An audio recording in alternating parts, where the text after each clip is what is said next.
Hello from the Music Interview Corner in cooperation with ROCKHARZ 2025, and I have Cradle of Filth for you. I'm here with Dani. Hi, Dani.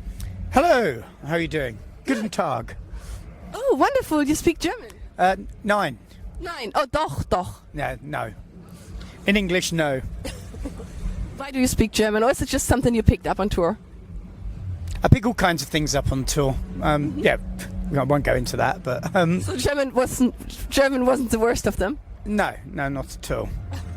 But it's so nice to meet you face to face. I mean, we had 2 really fun Zoom interviews, and it's also nice face to face now. Thank you, yeah. I'm excited what will happen if we will go even further now. We next to this fine fellow, fine woman, yeah, fine. It's like a witch, yeah, I would say. Yeah, of course, yeah, I thought this was a moustache. It's hard to tell these days, yeah. Absolutely, yeah.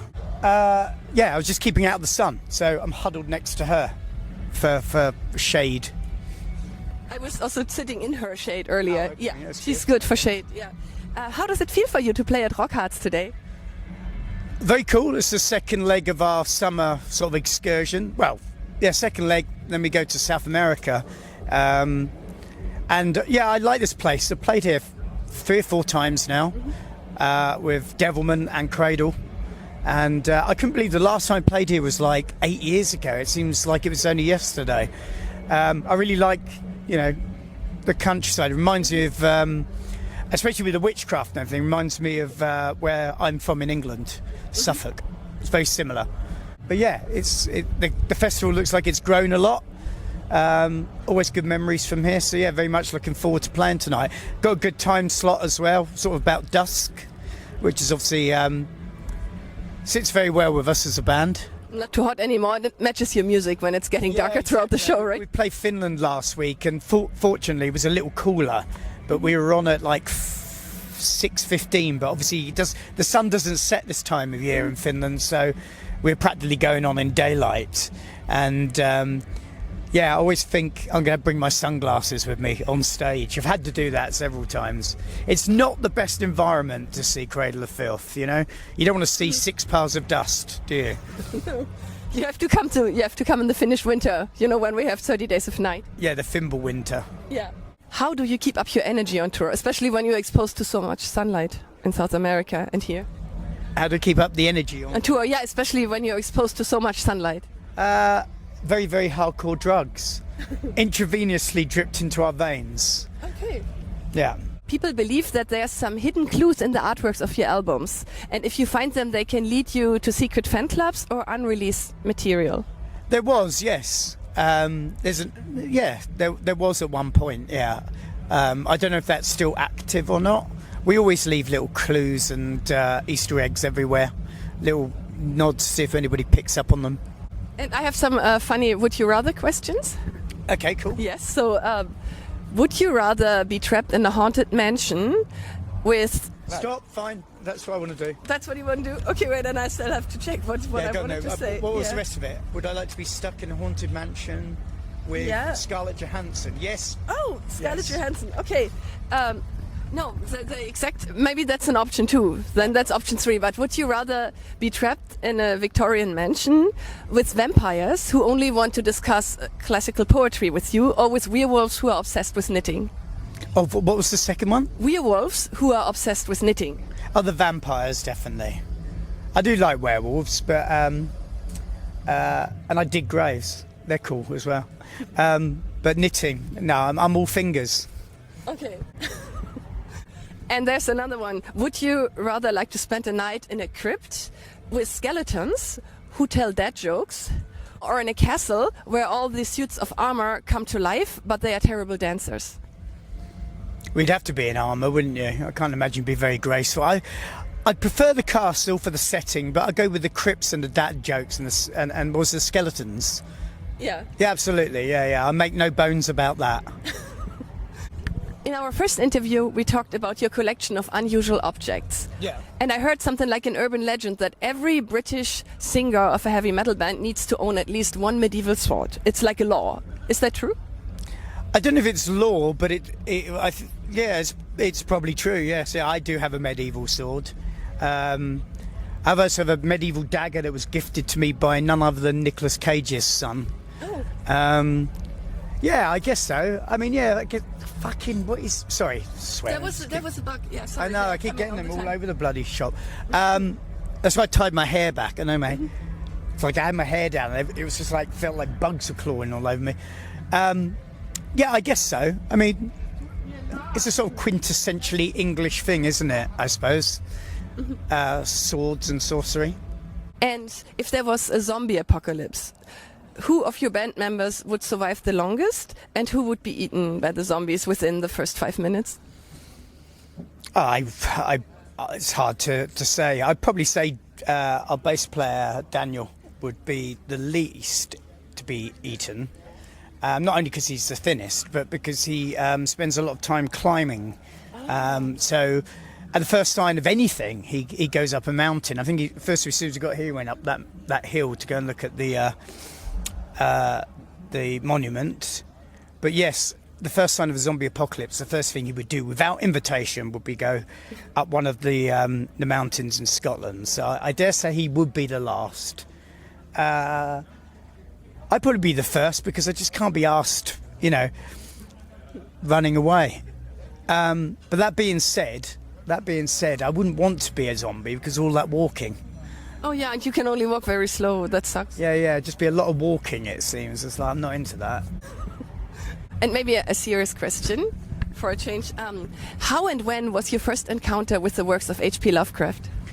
Oh God, that would have been at school. Like I was probably about 11 or 12. Yeah, me and my friends were always trying to get into something a little bit different, whether it was James Herbert, Stephen King, Peter Straub, Guy N. Smith, H.P. Lovecraft, of course. And we kind of touched upon him when we were discussing Poe in, school literature.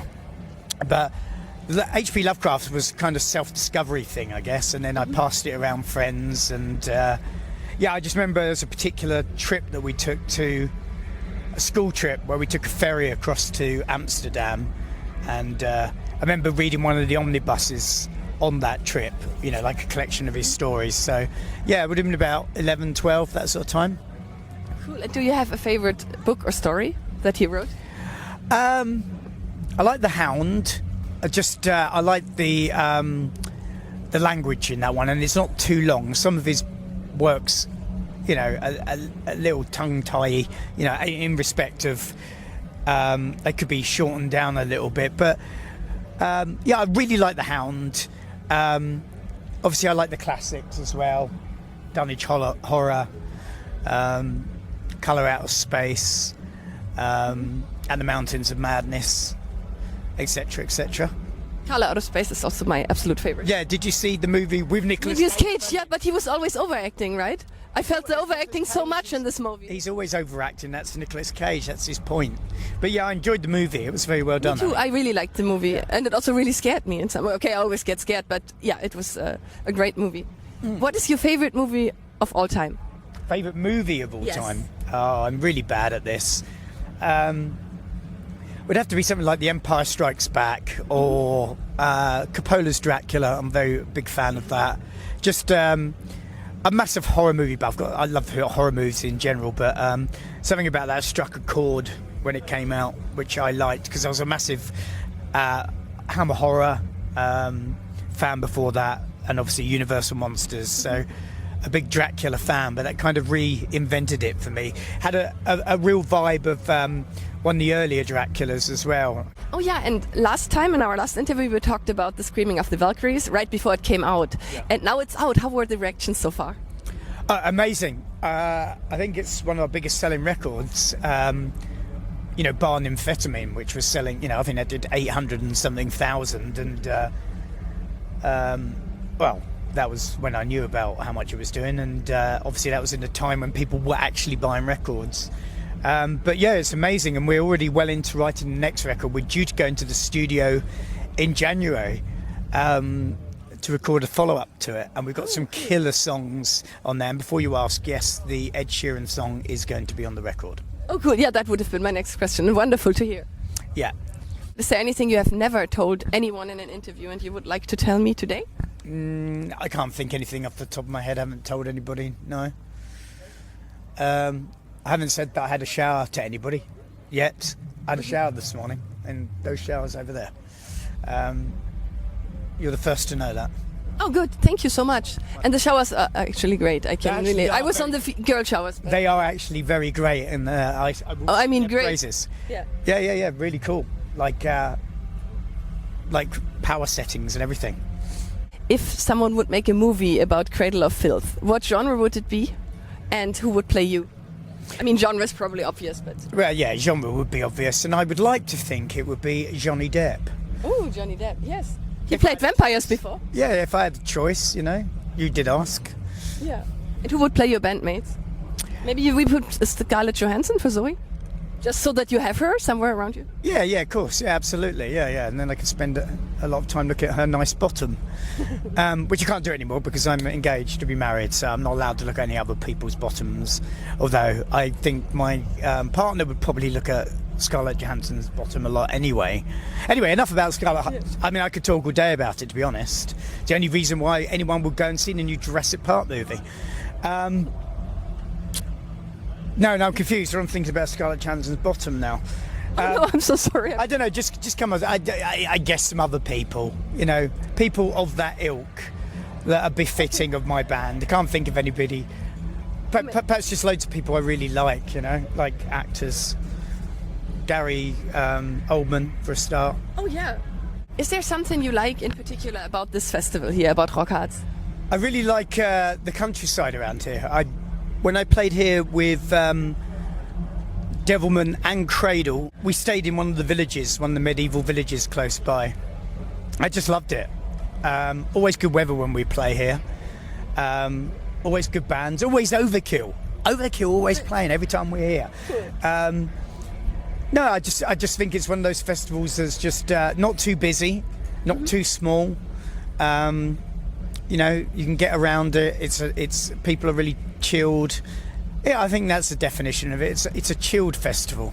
Is it too personal, or would you like to tell us more about like wedding plans, or is it something too personal that you don't want to discuss here? We haven't really discussed it ourselves yet. We've got loads of other plans before that. So we've just moved in together. Oh, with the cats. 3 cats. Yeah, the Maine Coons that you mentioned the first interview, right? Yeah, 3 Maine Coons. It's just one of those things on the agenda of 2 very busy people. And now you vacuum the whole apartment so that there's no cat hair. That's an ongoing issue. Yeah, that's a never-ending mission. But I'm cool with that because I like vacuuming. Yes, thank you so much for this pleasure. interview. I hope it wasn't too silly. No, absolutely. Cool. Yeah, and then all the best for your tour, for your future, and please survive the sunlight. Yeah, absolutely. Do you Thank want you. my sun blocker? I've got plenty of sunblocker on, including glasses, which I would say, if I was to leave anybody with a little bit of information, would be, or just a tip. If you ever go on tour, forget everything else. Sunglasses, that's the only thing you need. If you were only allowed to take one thing, forget the laptop, forget a tour manager or a bus. Sunglasses, dark. Oh, I thank you. Wonderful. Thank you so much for the interview, Dani. My pleasure. And goodbye from the Music Interview Corner. Thank you.